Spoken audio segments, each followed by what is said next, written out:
안녕하세요. 김윤겁의 경제부동산입니다. 구독, 좋아요 부탁드립니다. 10억 아파트가 2억으로 중개인도 놀라 자빠질 6곳. 부동산 대폭락이 온다면 장기, 중기, 단기 세 방향 중에서 2024년까지 단기 폭락이 올 가능성이 큽니다. 2차 폭락 시에 큰 폭으로 떨어질 곳들은 잘 나가는 강남과 상급지, GTX 등 호재가 많은 곳, 재건축과 재개발 신도시입니다. 특히 최근 불거진 중국 부동산 폭락이 전 세계로 전염될 가능성을 염두에 두어야 합니다. 그렇지만 현실은 얼마든지 오를 수 있으므로 3억 갭 투자로 자본을 불린 뒤에 다음 대폭락장을 노리는 것도 염두에 두어야 합니다. 유료 상담은 010-3999-8808 제가 직접 메소타민과 입지를 추천해 드립니다. 상담은 빠를수록 좋습니다. 지금 바로 전화 주십시오. 10억 아파트가 2억으로 중개인도 놀라 자빠질 6곳. 정말로 글로벌 경제 위기가 터질 것 같은 위태로운 상황. 자, 여기 보실래요? 자, 전형적인 하락장 초입. 집값하라고 7년 계속 떨어진다. 지금을 하락장 오히려 초입으로 보는 사람들도 있어요. 자, 그래서 부동산 대폭락은 크게 세 가지로 올 것이다. 먼저 5년에서 무려 20년까지. 정말 일본장 나는 거죠. 일본은 잃어버린 30년인데 우리나라도 20년. 그 근거는 경제 침체를 근간으로 두고 있죠. 마이너스 50에서 80%. 원인, 저성장, GDP 둔화. 자, 현 정부가 지금 이게 가장 큰 문제입니다, 이게. 자, 그리고 3기 신도시 공급 폭탄에다가 인구 감소, 하락, 5년에서 20년간 무려 50에서 80%. 전형적인 일본형 L자형이죠. 지역은 전국 수도권, 외곽, 지방 할 것 없이 다 폭락이에요. 사례, 자, 91년 일본 30년 50에서 80%까지 떨어졌어요. 두 번째, 4년에서 5년 떨어질 것이다.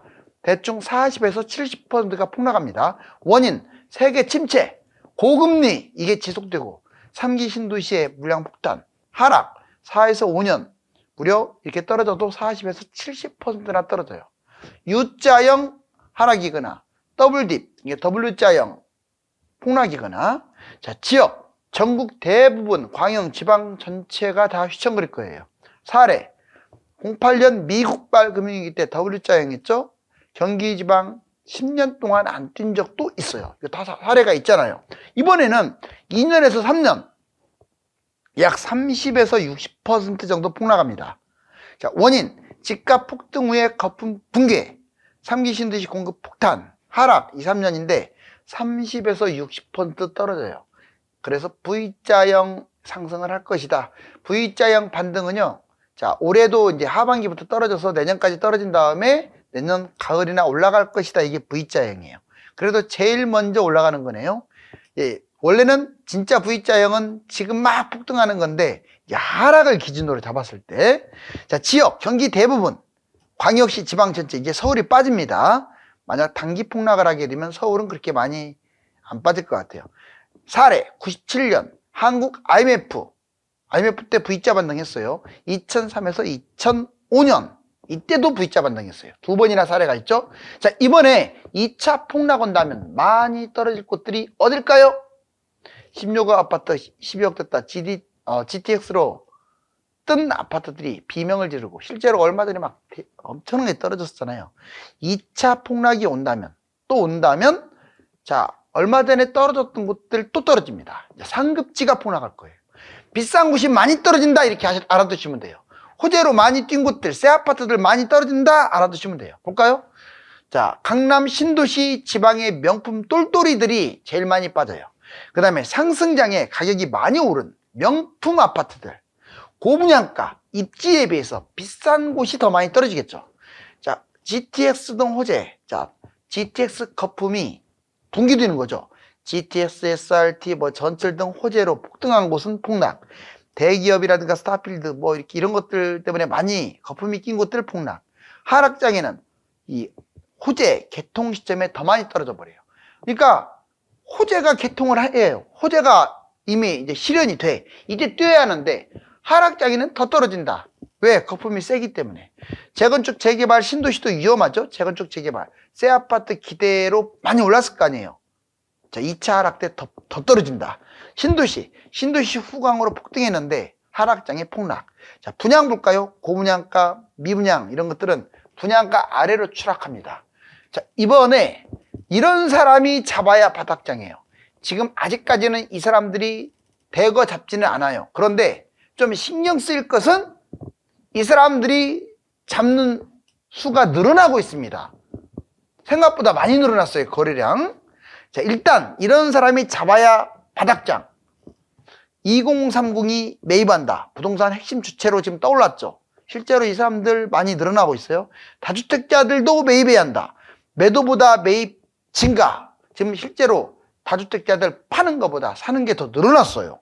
자, 법인 매입, 소액으로 여러 채 매입. 법인 매입은 아직 증가한다는 소식은 없는데 줄어들지는 않고 있습니다. 외지인 매입, 핵심 지역 투자, 특히 지방에서 서울로 많이 와서 매입을 하고 있어요. 약간씩 늘어나고 있습니다. 갭 투자 매입, 지금 매입하는 사람들 중에 상당수가 갭 투자도 많아요. 전세가율 높을 때 활용하는 게 좋지만 지금은 낮아도 실거주가 폐지됐기 때문에 갭 투자를 하는 거예요.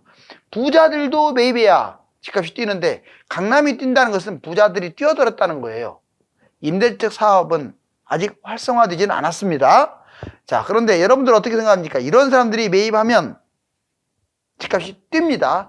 제가 보기에는 이 사람들이 줄어드는 게 아니라 늘어나고 있어서 지금은 상승장 초기라고 볼 수 있어요. 자, 이제 다만 부동산 리스크 대폭락 가능성은 있습니다. 가장 큰 게 중국이에요. 솔직히 말하자면 100% 기준으로 얼마 전까지 세계 위기가 터질 확률은 10% 미만이었다면 지금은 20% 정도로 약간 올라온 정도. 즉 80%는 집값이 쭉쭉 올라갈 가능성이 높고 20%는 중국발 경제위기가 터질 가능성도 있다. 자, 항저우 텐진 집값 20% 이상이 폭락을 했네요. 진짜 많이 빠졌죠. 중국발 리먼 사태 경고, 중국발 리스크. 자, 비구이안, 헝다, 완다. 자, 20% 폭락. 항저우, 텐진, 시안, 타이유안 이런 도시들이 폭락을 했고요. 헝다가 지금 디폴트는 선언했지만 뉴욕에서 파산 신청을 해버렸어요. 그래서 전체적으로 아까 말했던 비구이안, 완다 같은 데로 개발회사로 확대될 가능성이 커요. 중국이 지금 경제도 안 좋은데 부동산이 폭락하니까 아주 위험합니다. 미국 10년 국제금리 4.28, 2008년 이후 최고. 고정 주담대 금리가 무려 7.09%, 21년 만에 최고입니다. 추가 금리 인상설, 채권 금리, 모기지 급등 이렇기 때문에 이번이 끝인 줄 알았더니 또 금리 인상 9월달 정도 하지 않느냐라는 얘기가 나오고 있어요. 우리나라 경제 침체가 지금 장기화될 조짐이에요. 무역적자 성장률 둔화, 가계부채 불시, 소상공인 연체율이 심각하죠. 집값 거품은 또 최대예요. 소득하고 물가 대비 집값 거품이 높다 이거죠. 자, 이런 세 가지 위험성이 아까 앞에서 언급한 2차 폭락을 얼마든지 가져올 수 있다. 자, 이제 여기서부터 그렇다면 그 금매 특성, 지금 나오는 금매들 또는 이런 것들은 어떤 것들이 많을까요? 현재 집값이 뛰고는 있다고 하지만 그래도 그 금매가 나오는 것은 자, 갈아타려고 그 금매가 나오는 거예요. 내 거 빨리 팔아버리고 지금 막 뛰고 있는 저것을 잡으려고, 더 비싼 것을 상급지 갈아타기, 입지 좋은 곳으로 많이 떨어진 곳으로 갈아타려고 내 걸 그냥 패대기 치는 거죠. 원하는 곳으로 갈아타려고. 상급지 가격 더 많이 떨어졌잖아요. 그래서 원하는 곳으로 가려고, 상급지로 가려고 또 팔아버리는 거. 유망 분양으로 갈아타기, 분양권이나 새 아파트로 가려고 이거를 팔아제끼는 거죠. 자기 걸. 다주택자들 1년간 양도세 중과 유예 뭐 이런 것도 있지만 또 별로 안 좋은 것들은 헐값에 던져버리고 더 좋은 걸 잡기 위해서 집값 하락으로 다주택 부담이 상당히 줄었어요. 또 세금도 감면해줬죠. 똘똘한 한 채를 보유하기 위해서 다주택자들도 지금 모으는 중이죠. 매도가 되지 않아 지속적 금매로 매물 진행. 요즘 안 되는 것들도 있잖아요. 매도가. 그건 막 계속 금매로 후려치고 좋은 걸 금매로 잡는 전략 이렇게 가고 있습니다. 자, 개인 여건, 상투 영끌. 개인적으로 봤을 때 영끌에 잡는 사람들, 꼭지에서 영끌에 잡은 사람들이 대출 과다하고 원리금 부담, 집값 하락에 대한 어떤 두려움 이것 때문에 팔고 있어요. 무리하게 갭 투자하는 사람들, 지금 전세가 많이 내려왔잖아요. 집값 전세가 하락. 전세 반항이 불능하다 보니까 헐값에라도 던지려고 개인 상황, 사업 실패했거나 이혼했거나 실직했거나 파산했거나 세금 문제 때문에 파는 사람. 바로 지금 급금매 특성은 갈아타기 하려고 또는 다주택자들 또는 개인 여건 때문에 급금매가 나온다. 자, 이거 진짜 중요한 얘기를 하나 해드릴게요. 진짜 돈 벌려면요. 이번에 뭐 2차 폭락이 온다면 기다리면 되는 거고, 만약에 상승이 계속 이어진다면 너무 폭락에 빠지지 마세요. 자, 얼마나 중요한지를 보여드릴게요. 여러분들이 내가 3억이 있다. 이 3억을 얼마든지 3억 가지고 얼마든지 자본을 이렇게 9억을 불릴 수도 있어요. 3억 가지고도. 제가 보기에는 이번에 상승장으로 보거든요. 결코 하락할 것 같지가 않아요. 이미 올라왔기 때문에. 끈다고 해서 여러분들이 자꾸 이렇게 집값 올라간다고 스트레스를 받지 말고요. 냉정하게 보세요. 이제는 제가 발바닥에서 발목이라고 하잖아요. 그리고 뭐 5년간 뛴다고 하는 얘기도 아니에요. 끼케야 2년에서 4년 사이에요. 얼마든지 부풀릴 수 있는 기간이에요. 여기 보세요. 먼저 대세 상승장. 자, 이번 말하는 거예요. 지금 한 이 정도 올라왔죠. 자, 3억을 투자한다. 그러면 10억짜리가 자, 6억으로 이제 내려왔겠죠. 지금 한 7억 정도 할 거예요. 7억 하더라도 아무튼 3억이면 잡아요. 갭 투자로. 얘는 서울이라면 10억 회복하고 14억까지 가요. 3년만 뛰면 14억까지 갑니다. 진짜로. 많이 가요. 자, 그러면 3억 가지고 얼마를 본 거예요? 여기 써 있잖아요. 9억이나 차익. 그렇죠? 엄청나게 차익을 벌어들였네요. 자, 자본이 12억으로 불어납니다. 자, 3억, 4억밖에 안 됐던 돈이 무려 12억이 생겨요. 이거 천지차이죠. 다음에 폭락장에 3억 투자해가지고 얼마나 벌겠어요? 이번에 뭐 10억이 아니라도 9억이든 얼마든 불리시라고요. 자, 그러면 이제 대폭락장에 자 18억 아파트가 34억까지 올라갔다가 20억으로 떨어질 거 아니에요. 그러면 여러분들은 자 34억에 했던 아파트 이거를 12억에 잡을 수가 있는 거예요. 그래서 불려야 돼요. 너무 폭락장만 막 폭락 문제에 빠져가지고 막 그때만 기다릴 게 아니라 올라가 버리면 망해버리잖아요. 자본을 불릴 생각도 하시라고요. 그러면 20억, 12억 투자했을 때 이게 2026년에서 30년으로 대충 보는데 자 이제 바닥장에서 이렇게 잡으라 이거죠. 여기서 잡으라는 게 아니라 자 34억까지 갔던 게 20억으로 떨어졌을 때 10억이면 잡잖아요. 자 이제 대폭등할 거 아닙니까? 다음에 자 이때 얼마를 투자하느냐? 대세 상승장에 이제 9억을 자, 여러분들 이제 지금 현재 12억이잖아요. 12억을 투자. 자 보세요. 34억. 얘가 20억까지 떨어졌죠 아까. 그럼 이 20억대 잡는다. 얼마만 잡겠어요? 12억으로 잡네요. 자, 근데 이 20억이 얼마까지 가냐? 이거 34억에서 빠진 거라서 48억은 가볍게 갑니다. 뭐 이렇게 많이 가느냐? 이거 충분히 가요.